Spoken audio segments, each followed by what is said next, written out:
Isang pinagpalang araw po ngayon ng Biyernes, Pebrero 2, taong 2024. Police Chief Master Sergeant Brother Aldemones mula po sa Pinag-Isang Puso Catholic Charismatic Ministry Incorporated. Nais pong magbahagi at welcome po sa magtanim, magpungkal at mag-ani. Ang gospel po ngayon ay hinango kay San Lucas, Kabanata 2, talata 22 hanggang 32. Ito po yung dinala si Jesus sa templo.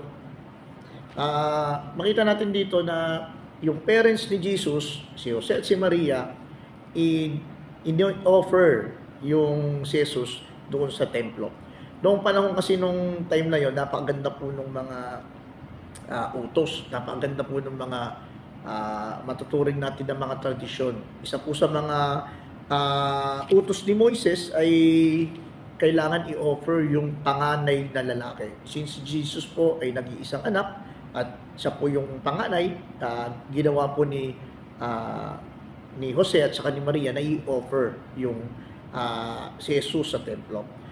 Doon naman po sa templo, makita natin na may nangangalang Simeon. Ito po isang matapat at malapit sa Diyos na alipin. Kaya nung nakita niya yung si Jesus, sabi niya, ito na yung fulfillment. Pwede na akong mamatay. Ito na yung kasagutan sa aking mga dinadasal. Ito na yung hinihintay ko sapagkat dumating na ang Mesiyas, dumating na ang tagapagligtas. Ano ngayon yung magandang pagbulaya natin dito? Unang-una, tingnan natin yung ginawa ni Moises. Tingnan natin muna yung ginawa ni Maria at saka ni Jose. Anong ginawa nila?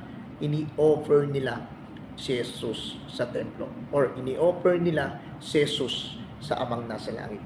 My dear parents, mga elders, mga nanay, mga tatay, ate, kuya, tita, tito, lolo, lola, lahat tayo.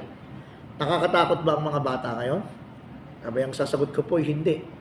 Ang nakakatakot po, yung mga elders, yung mga matatanda. Tayo. Bakit?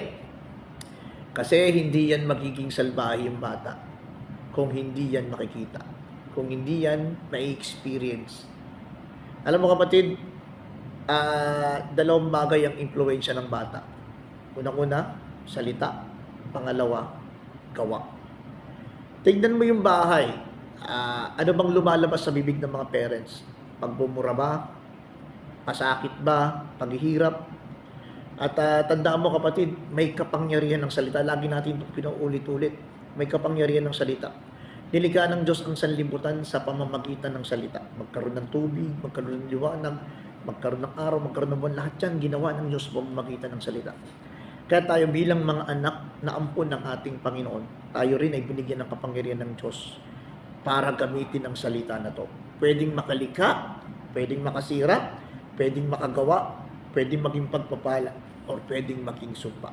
Ang tanong, tayo ba, katulad ba tayo ni San Jose at ni Inang Maria, na ang lumalabas pa sa bibig natin ay pagpapala, o baka naman puro sumpa? Kaya, ipanalangin natin ito ngayon, Lord. Turuan mo ko, baguhin mong ang tinig na lalabas sa bibig ko. Nawa, pagpapala, biyaya, at pagpupuri, pagsamba sa iyong ama na may likha. Ano naman yung pangalawa? Gawa. Walk your talk. Ito po yung lagi ko naririnig sa misis ko. Kaya ito yung lagi nating challenge. Dapat to pag nagsasalita tayo, dapat ginagawa rin natin. Hindi pwedeng salita tayo ng salita. Ganito gawin nyo, anak. Magaling tayo salita, pero hindi naman natin nagagawa. Action speaks so louder than word. Ipakita mo sa akin ang iyong pananampalataya na walang kalakip na gawa. At ipapakita ako naman sa iyo ang aking gawa na bunga ng aking pananampalataya. Kapatid, hinahamon tayo na maging mabuting ehemplo. Walk or talk. Be a good example. Sapagkat kung ano yung makikita ng bata sa atin, yun ang mangyayari sa bata. Kaya sa gospel kapatid, makita natin, ang Inang Maria, San Jose bilang mga parents, hindi lamang sila nagsalita para sa ikabe-bless ng bata, kung hindi ginawa nila, umaksyon sila, kumilos sila. Pahabol lang kapatid, maraming nalikha sa pamamagitan ng salita. mga bata na nasumpa. Di ba? Pag ang bata, binansagan mo na binansagan mo ng maldita, huwag kang expect na magiging mabuting bata yan. Magiging maldita yan. Bakit? Kapangyarihan ng salita. Di ba? Kaya kung ano ilalabas sa bibig mo, yun ang mangyari. Pag sinabi mong magkakasakit ka, magkakasakit ka. Pag sinabi mong mawawalan ako ng pera, mawawalan ako ng pera. At ito yung gusto kong ihabol. May mga bata na nilikha, hindi dahil ginusto nila, kung hindi nasumpa. Isang 4 years old na bata, sumayaw, binansagan mo, malambot, bading, paglaki, ano nangyari? Naging bading. Dahil sa kapangyarihan ng salita. Kaya pagdidiinan natin ngayon na may kapangyarihan po talaga salita. Kaya maging mabuti tayong parents sa salita at sa gawa. Kaya ng pangalawang tao dito sa gospel ay si Simeon. Ano naman yung katangian nito na maganda rin natin pagbulayan? Sabi dito, matapat at malapit sa Diyos. Hindi ka magiging matapat kung hindi ka malapit sa Diyos. Kaya dapat lagi tayong lumalapit sa Panginoon. Sabi nga, sa umaga pa lang dapat kinakausap na natin. Sa umaga, gunitain lagi ang langit. Bago tayo makipag-usap sa tao, makipag-usap muna tayo sa Diyos. Kailangan natin may intimate relationship tayo sa ating Panginoon. Kaya laging may komunikasyon, may pagsisilbi, may pagpupuri at magsamba. Sapagkat kung hindi tayo magiging malapit, hindi natin makakayanan ng tukso.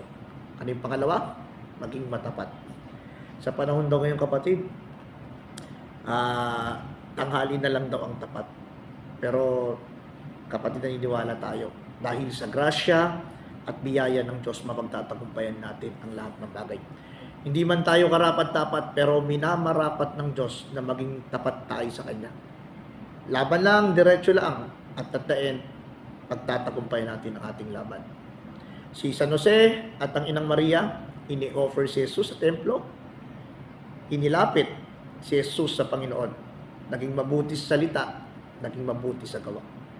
Si Simeon naman, naging malapit sa Diyos at naging tapat sa ating Panginoon. At ito nawa ang maging katangian natin sa araw na to.